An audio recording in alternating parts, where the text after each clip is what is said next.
Karimnagar PMJ jewellery చోరీ case దర్యాప్తులో కీలక పురోగతి చోటు చేసుకుంది.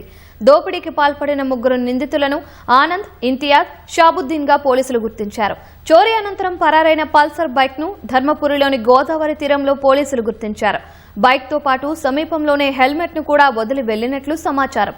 సీసీటీవీ ఫుటేజ్ ఆధారంగా నిందితుల కదలికలను పోలీసులు ట్రాక్ చేస్తున్నారు. గోదావరి తీర ప్రాంత గ్రామాలతో పాటు అటవీ పరిసరాల్లో గాలింపు చర్యలు ముమ్మరం చేశారు.